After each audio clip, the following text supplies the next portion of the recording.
Kabar gembira, akan banyak yang jadi tersangka di kasus tudingan ijazah palsu Pak Jokowi.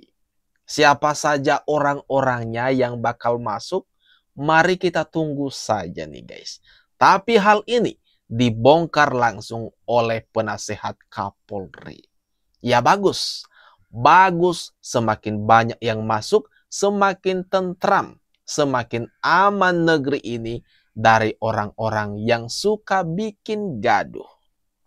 Mengingatkan kepada penyidik untuk melakukan penyitaan ijazah asli saudara Joko Widodo pada saat dia melapor. Karena sampai hari ini bukti pelaporan yang diserahkan oleh saudara Joko Widodo di Polda Metro Jaya itu hanya fotokopi. Padahal itu kan jadi dasar ya, menganggap klien kami itu menyebarkan fitnah juga pencemaran. Oke, baik. Saya ke Pak Arianto. Pak Arianto, belum ada nama terlapor. Jangan-jangan ini yang menyebabkan prosesnya berjalan agak lama sampai tadi 20 lebih saksi diperiksa.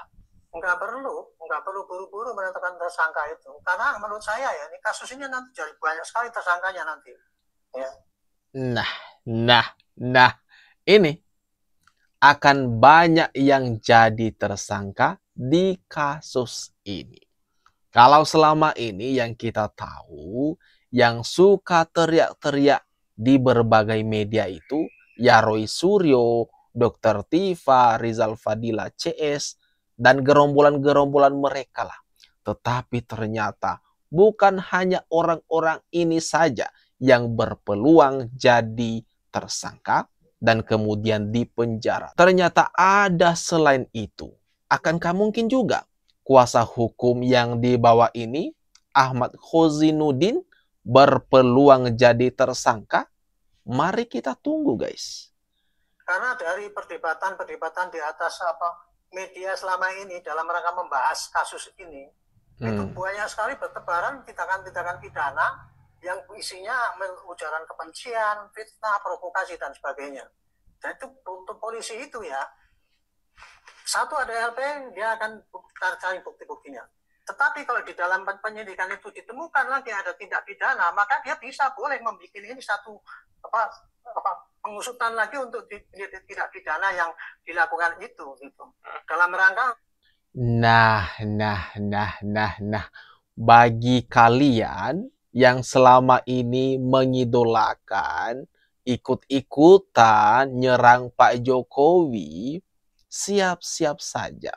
Ini terlebih-lebih bagi pengikut Roy Suryo, Dr. Tifa CS, orang-orang di sana yang suka berteriak paling keras, berusaha menjatuhkan Pak Jokowi, berusaha nyinyir ke Pak Jokowi dan keluarga dengan beragam kalimat kata-kata lemparan yang kalian lemparkan, siap-siap saja. Begitu juga yang suka mengadakan podcast membahas masalah ini,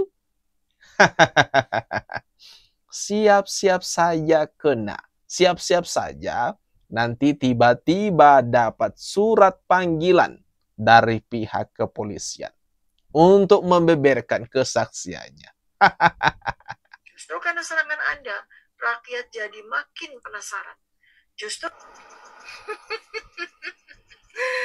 tiba-tiba mulut manis yang berbisa mengataskan nama rakyat. Rakyat mana? Yang para lansia itu, yang menjadi tungganganmu dan transportasimu, yang disuruh koar-koar, hanya sekedar ijazah aja. Ya kalau kamu mintanya ijazah baik-baik, ya mungkin Pak Jokowi akan ngasih baik-baik lah. Mulutmu itu penuh dengan berbisa, ngomong sampai dunia internasional. Tanpa kamu sadari, kamu juga menjatuhkan namanya Anies loh. Ditunggu di dunia internasional mana? Palestina. Palestina tuh juga menunggu, tidak hanya Anies toh. Palestina tuh menunggu semua negara-negara lain yang membantu mereka, bodoh. Dokter Tifa kena ulti. Kena ulti. Kalau kita tahu kan selama ini Dokter Tifa ini paling jago mengadakan berbagai drama, kemudian playing victim ke Pak Jokowi.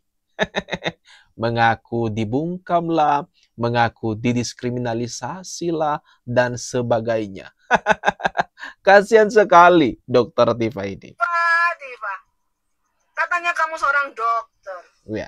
tapi jiwamu sangat kotor. Sajane iki yang di dalam pikiranmu itu kenapa sih? Apa Pak Jokowi merugikan kamu? Apa yang merugikan kamu, Tifa? Sekarang kamu dilok nih, dikatain kayak gitu sama Irma aja sudah nggak enak hatimu. Tapi kamu keluar sana aja menjelek-jelekan Pak Jokowi. Ya, atas nama science. What kind of science you like it? You talk about? What kind of science? Your science is nothing. Jadi teringat nih guys. Jadi teringat Dokter Tifa ketika berbahasa Inggris. Sangat. Mungkin teman-teman dapat nilai sendiri dah. Juga ngomong bisa bahasa Inggris, ternyata your English also is not good. You cannot speak English very well. Yeah. Do you remember? You said undang-undang. What the hell is this undang-undang? How can you speak English like this? Udahlah Tifa. Kalau kamu nggak suka dikatain orang, dijelek-jelekin orang, ya jangan jelek-jelekin orang dong. Betul. Sudahlah, kamu fokus sama ilmu kedokteranmu, menolong orang, menyembuhkan orang.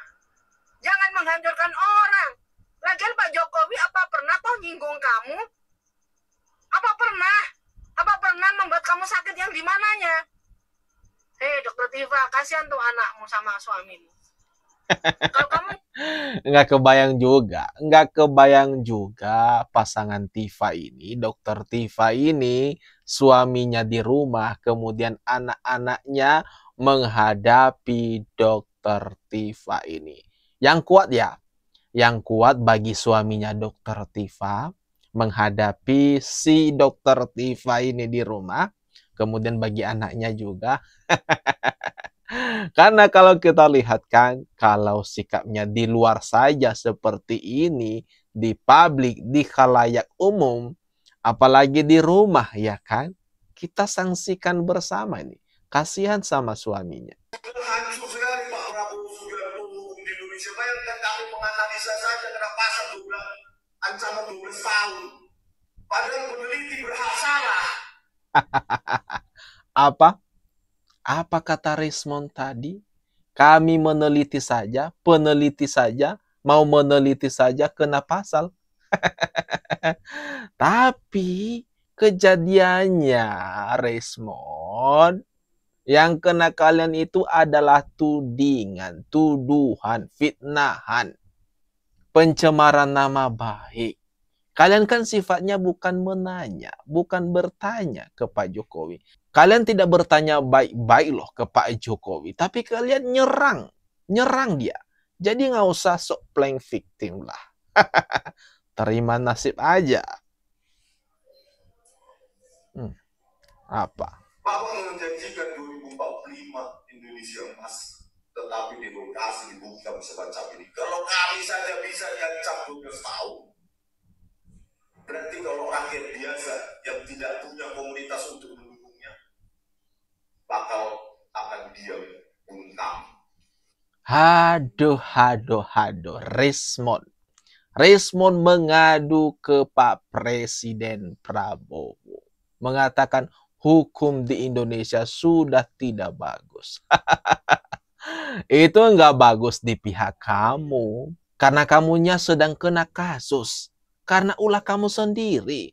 Nggak usah bilang didiskriminalisasi. Nggak usah bilang kami dicari-cari kesalahannya. Enggak. Toh kalian semua yang memulai kegaduhan ini, masalah ini. Jadi nggak usah berlindung diri lah. Nggak usah cari alasan. Tinggal pertanggungjawabkan saja apa yang sudah menjadi perbuatan kalian. Dan bukankah selama ini juga sebelum Pak Jokowi melapor, kalian nantangin tuh dia. Laporin. Bawa ke ranah hukum. Kami siap. Giliran dilaporin sama Pak Jokowi. Ternyata langsung ciut mereka. Untuk melanjutkan proses penyidikan penyelidikan perkara dugaan pidana pencemaran nama baik dan fitnah, maka penyidik Polda Metro Jaya harus segera menyita dokumen milik pelapor Saudara Joko Widodo sebagai bukti, sekaligus klarifikasi kepada sejumlah pihak yang berkaitan dengan ijazah pelapor Saudara Joko Widodo, termasuk tapi tidak terbatas melakukan pemeriksaan terhadap kepala SD tempat Joko Widodo bersekolah, kepala SP SMP tempat Joko Widodo bersekolah, kepala SMA tempat Joko Widodo bersekolah, rektor Universitas Gajah Mada atau UGM, dekan Fakultas Kehutanan UGM, hingga Kasmujo yang sebelumnya diklaim sebagai dosen pembimbing skripsi Joko Widodo. Waduh, banyak sekali ternyata guys. Banyak sekali maunya orang-orang ini. Banyak nuntutnya. Tapi giliran nanti diturutin, nggak percaya. Nggak percaya. Seperti misalnya hasil yang dikeluarkan oleh UGM, mereka tidak percaya. Pernyataan KPU juga tidak dipercaya. Pernyataan dari Bareskrim Polri, dari penyidik Bareskrim Polri, mereka tidak percaya. Padahal awal-awalnya kan mereka juga yang meminta, tetapi giliran dikabulin, nggak percaya tuh mereka-mereka.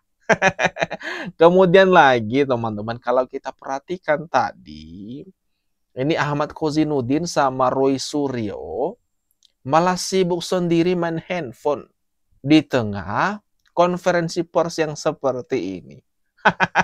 Ada apa nih dengan mereka kira-kira guys? Aduh. Nah itu guys. Itu teman-teman. Gimana menurut kalian atas apa yang barusan saja kita bahas bersama ini? Silakan tuliskan komentar terbaikmu di kolom komentar yang ada di bawah ini.